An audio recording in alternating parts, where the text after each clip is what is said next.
আসসালামু আলাইকুম রহমতুল্লাহি বারাকাতুহু। প্রিয় দর্শকবৃন্দ, আজকে আমরা আলোচনা করব আল্লাহ তাআলার একটি নাম আল্লাহ।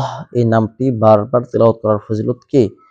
হাদিসে পাওয়া যায় রাসূলুল্লাহ সাল্লাল্লাহু আলাইহি ওয়াসাল্লাম বলেছেন, যে ব্যক্তি রাত্রি ঘুমানোর সময় আল্লাহ আল্লাহ আল্লাহ এই নামটি জিকির করতে করতে ঘুমাবে, আল্লাহ তাআলা তার অন্তরের মধ্যে নূর পয়দা করে দিবেন এবং কি মৃত্যুর পর তার কবরের মধ্যে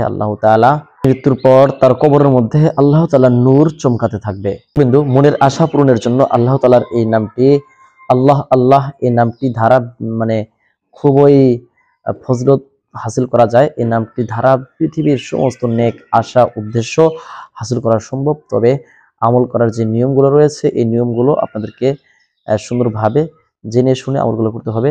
আমি আপনাদেরকে এখন নিয়মগুলো বলে দিব, আপনারা সুন্দরভাবে আমলটি করার চেষ্টা করবেন ইনশাআল্লাহ। আল্লাহ তাআলা আমাদের প্রত্যেককে সুন্দরভাবে আমল করার তৌফিক দান করুন। যারা এখন পর্যন্ত ভিডিওতে লাইক করেননি, চ্যানেলটি সাবস্ক্রাইব করেননি, তারা অতি দ্রুত সাবস্ক্রাইব করে নেন। হযরত বাইজিদ বুস্তামি রাহিমাহুল্লাহ তার নিজের জীবনে এই আমলগুলো তিনি সবসময় করতেন।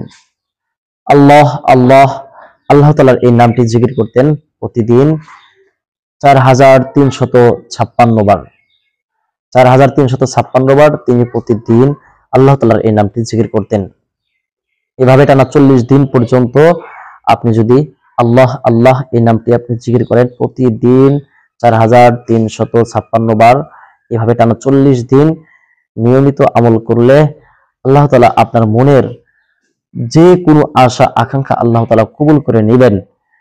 আর এই আমলটি একেবারে 100% ফলাফল পাওয়ার জন্য অবশ্যই আপনাকে এই আমল করা অবস্থায় মানে সবসময় ওযুর সাথে থাকতে হবে, এবং কি যে যারা ইতিম মিসকিন গরিব ফকির তাদেরকে কম বেশি সবসময় অনুদানের তালে থাকতে হবে। এই আমলটি করলে আপনি আশা করেন আপনার জীবনের সমস্ত আশা আকাঙ্ক্ষা আল্লাহ তাআলা কবুল করে নেবেন। দেখা হবে পরবর্তী ভিডিওতে। আসসালামু আলাইকুম ওয়া রাহমাতুল্লাহি ওয়া বারাকাতুহু।